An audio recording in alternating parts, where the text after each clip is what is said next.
చేసి ఆదరించాల్సిందిగా కోరుతాం. So latest updates ఏమున్నాయో ఒకసారి మనం మెయిన్ పేజ్ చూద్దాం.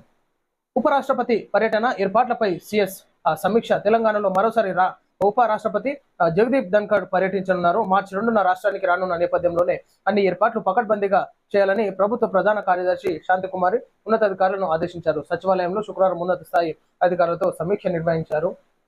సో ఎంత సమీక్ష నిర్వహించినా కానీ ఈనాడు తెలంగాణ రాష్ట్రం అభివృద్ధి దిశ ప్రతి ఒక్కరూ సహకరించుకోవాలి. ఈనాడు తెలంగాణ రాష్ట్రంలో ఏ విధమైనటువంటి ఇబ్బందులు రైతాంగం ఎదుర్కొంటూ ఉంది, విద్యార్థులు ఎదుర్కొంటున్నారు, అదేవిధంగా ప్రజలు ఎదుర్కొంటూ ఉన్నారు. ఆర్థికంగా ఇష్టానుసారంగా పథకాలు ముందుకు తీసుకురావడంతో ప్రజలను సోమరిపోతులుగా తయారు చేస్తున్నారు.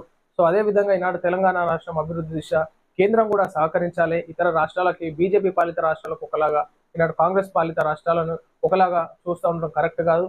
సో ఈనాడు తెలంగాణ రాష్ట్రం అభివృద్ధికి కేంద్ర ప్రభుత్వం కూడా సహకరించాల్సిందిగా కోరుతాం. అదేవిధంగా మన కేంద్ర మంత్రి అయినటువంటి కిషన్ రెడ్డి గారు కూడా అదే కేటీఆర్ కి కిషన్ రెడ్డి, రేవంత్ రెడ్డి వీళ్ళందరూ విమర్శల పర్వం కొనసాగుతోంది.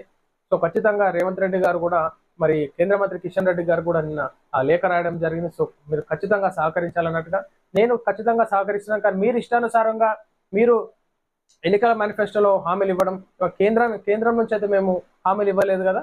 సో మేము కాంగ్రెస్ పార్టీ నుంచి మీరు హామీ ఇచ్చినారు, మీరు ఏ విధంగా ప్లాన్ చేసుకొని హామీలు ఇచ్చినారు మీరు ఒకసారి ఆలోచించుకోవాలని చెప్పేసి కిషన్ రెడ్డి గారు అంటున్నారు. సో అసలు ఎట్లుందో కథ చూసుకోవాలి మనం.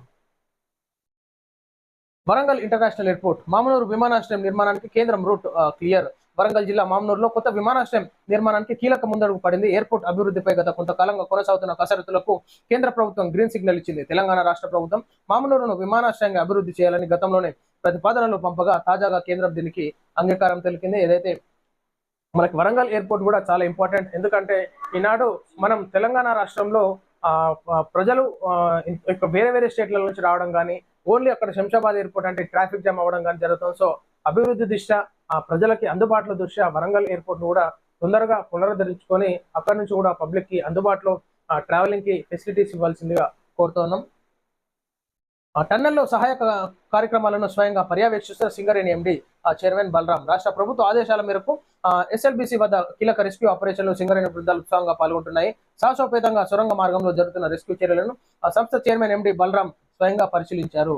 సో ఏదైతే ప్రతి ఒక్కరు కూడా మరి అక్కడ 8 మంది మృతి చెందినట్టుగా ఈనాడు అధికారులు నిర్ధారణ ఇవ్వడం జరిగింది. సో స్కానర్స్ లో టెక్నాలజీతోనే మరి ఆ మృతదేహాలు కూరుకుపోయి 3 ఫీట్ల లోతు 3 మీటర్ల లోతు కూరుకుపోయి అన్నట్టుగా అక్కడ నిర్ధారణ ఇవ్వడం జరిగింది. సో చాలా బాధాకరమైనటువంటి విశేషం. సో ప్రతి ఒక్కరు కుటుంబాలకి ప్రభుత్వం అండగా ఉండాల్సిందిగా కోరుతా ఉన్నాను.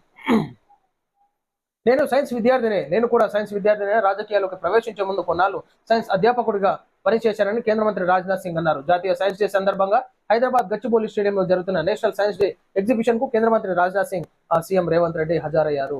అయితే విద్యార్థులని మంచిగా ఎంకరేజ్ చేసే విధంగా వాళ్ళకి మోటివేషనల్ గా మరి ఈనాడు తెలంగాణ రాష్ట్రం ప్రతి ఒక్క రంగానికి సపోర్ట్ఫుల్ గా ఉంటుంది. సో ఈనాడు విద్యారంగంలో సైన్స్ విద్యార్థులకు కూడా ఈనాడు వచ్చేటటువంటి జనరేషన్స్ లో ఏ విధమైన టెక్నాలజీలను ముందుకు తీసుకురావాలి, ఏ విధమైనటువంటి ఫెసిలిటీస్ ని పబ్లిక్ అందించే విధంగా వాళ్ళు ప్రతి ఒక్కరు కృషి చేస్తూ ఉంటారు. సో వాళ్ళందరికీ ఒకసారి మనం హ్యాట్స్ ఆఫ్ చెప్తూ వాళ్ళందరినీ ఎంకరేజ్ చేసుకోవాల్సినటువంటి పరిస్థితి మనపై ఎంతైనా ఉంది. ట్రాఫిక్ జామ్లు చొరబాటుదారులపై కొరడా.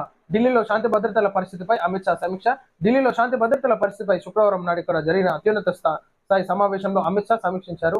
ఢిల్లీ ముఖ్యమంత్రి రేఖా గుప్తా, హోంమంత్రి ఆశీష్ సూద్ సీనియర్ అధికారులు సమావేశంలో పాల్గొన్నారు. ఈ ట్రాఫిక్ జామ్ లో ఎట్లయినా ఢిల్లీలో మనం చూసుకోవచ్చు, అక్కడ ఎంతగా ట్రాఫిక్ జామ్ ఉంటుందో అక్కడ వాహనాల సంఖ్య కూడా చాలా ఎక్కువగా ఉంటుంది. సో అదేవిధంగా పాపులేషన్ కూడా ప్రజలకి ఎంతో హానికరంగా ఉంటుంది అక్కడ పొగలతోని, పొల్యూషన్ తోని. సో వాటన్నిటిని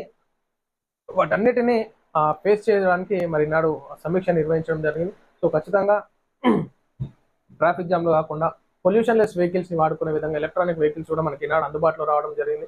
సో ఓన్లీ అక్కడ ఢిల్లీలోనే కాకుండా మన హైదరాబాద్ లో కూడా ఇంకా పాపులేషన్ పెరుగుతుంది కాబట్టి దీనిపైన కూడా అధికారులు ఇక్కడ సమీక్ష నిర్వహించి ఏ విధమైనటువంటి కంట్రోల్ మనం తీసుకురావాల్సిందిగా మీరందరూ సమీక్ష నిర్వహించాల్సిందిగా కోరుతా ఉన్నాం. ఎందుకంటే సమస్య వచ్చినప్పుడు ఆలోచించడం కాదు, సమస్య రాకముందే జాగ్రత్తలు తీసుకుంటే బాగుంటుందని చెప్పేసి అభిప్రాయం. రాష్ట్ర అభ్యర్థనలను పట్టించుకోవడం లేదు. బెంగళూరు, చెన్నై మెట్రోలకు అనుమతులు, హైదరాబాద్ మెట్రో విస్తరణకు మొండి చేయి. కీలక ప్రాజెక్టుల అనుమతి కోసం ఎదురుచూపు. నిధులు మంజూరు చేయించే బాధ్యత కిషన్ రెడ్డిదే. సబర్మతి, గంగా పునరుజ్జీవ నిధులు వస్తాయి. పునరుజ్జీవానికి నిధులు వస్తాయి. మూసి పునరుజ్జీవంపై ఎందుకు చిన్న చూపు? ట్రిపుల్ ఆర్ డ్రైపోర్టు, గ్రీన్ ఫీల్డ్ రహదారి ఏది? వైఫల్యాలను కప్పుపుచ్చుకునేందుకు విమర్శలు. కేంద్ర మంత్రి కిషన్ రెడ్డికి సీఎం రేవంత్ బహిరంగ లేఖ. మీడియా ముందు పలు అంశాలను ప్రస్తావించిన రేవంత్. తెలంగాణపై నిర్లక్ష్యం అంటారు. సో ఇద్దరి మధ్యలో మాటల యుద్ధం నడుస్తూ ఉంది ఈనాడు సోషల్ మీడియాలలో. సో కేంద్ర మంత్రి కిషన్ రెడ్డి గారు ఖచ్చితంగా నేను ఇంతకుముందు చెప్పినట్టుగా బీజేపీ పాలిత ప్రాంతాలను ఒకలాగా, కాంగ్రెస్ పార్టీ పాలిత ప్రాంతాల ఒకలాగా ఈనాడు కాంగ్రెస్ పార్టీ తెలంగాణలో అధికారంలో ఉంది కాబట్టి మేమెందుకు అన్నట్టు కాదు. ఈనాడు మీరు కేంద్ర మంత్రిగా కిషన్ రెడ్డి గారు ఉన్నారు కాబట్టి ఈనాడు మూసి పునరుజ్జీవ ప్రక్షాళనలో భాగంగా దానికి సహకరించాలి.